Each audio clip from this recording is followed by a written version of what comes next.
Timmermans, rapporteur pour avis pour le rapport Transition écologique.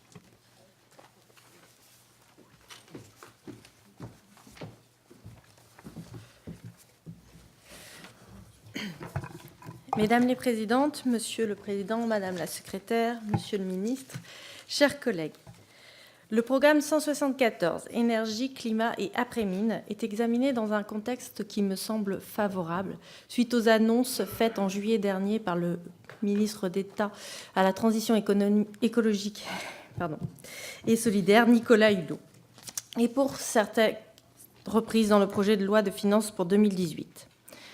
En préambule, je tiendrai cependant à préciser que la contribution des crédits du programme aux objectifs de réduction des émissions de gaz à effet de serre et de lutte contre le réchauffement climatique, les deux objectifs poursuivis, restent cependant modestes.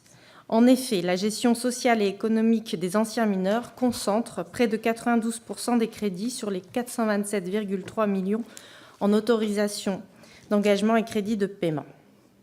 Toutefois, dans un contexte budgétaire contraint, je souhaite souligner que les crédits alloués aux actions en faveur de la politique énergétique et de lutte contre le changement climatique sont en hausse pour 2018.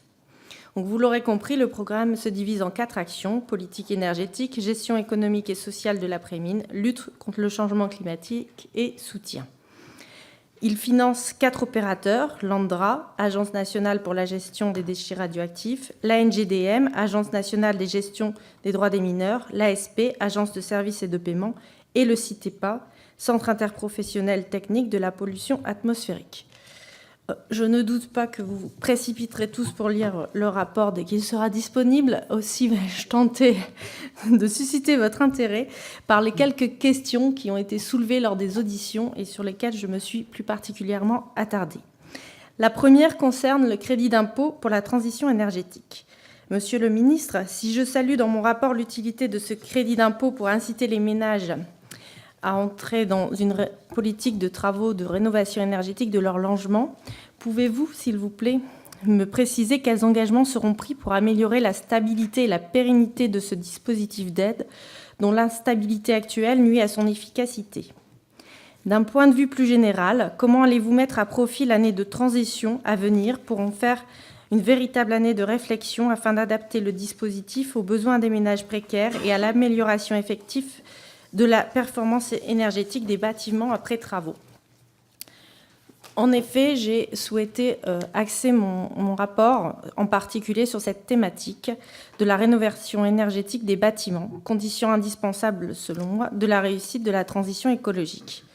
En effet, la part du secteur du bâtiment dans les émissions de gaz à effet de serre est prépondérante. 45% de l'énergie finale consommée chaque année et 30% des émissions de gaz à effet de serre. Pour tenir les objectifs fixés dans la loi relative à la transition énergétique pour une croissance verte, il est indispensable de massifier la rénovation énergétique du parc actuel de logements individuels et du tertiaire. L'indicateur numéro 1 de ce programme est l'efficience du fonds chaleur renouvelable de l'ADEME. Pourtant, Monsieur le Ministre, le doublement du fonds chaleur, fort d'un bilan très positif tant du point de vue des résultats obtenus que du fonctionnement, n'est pas inscrit dans le projet de loi de finances pour 2018.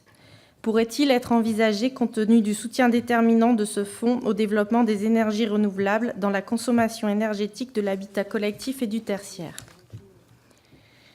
Enfin, il est important de rappeler que l'enjeu de la transition n'est pas seulement énergétique, il est aussi économique et social. La transition écologique soulève des enjeux en termes d'adaptation professionnelle, de prise en compte des situations de précarité et de mobilisation citoyenne.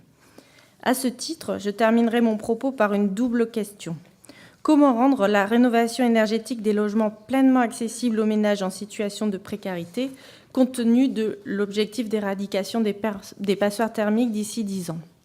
Quelles mesures sont prises pour adapter les contenus et les parcours des formations initiales et continues aux besoins de la transition énergétique? Pour conclure, je tiens juste à remercier de leur aide précieuse lors de la rédaction et de la relecture de cet avis Madame Camille Pagois, administratrice, et mes collaborateurs, Hélène Claire et Rémi Loison. Merci de votre attention. Merci beaucoup. Alors maintenant, pour la Commission des affaires économiques.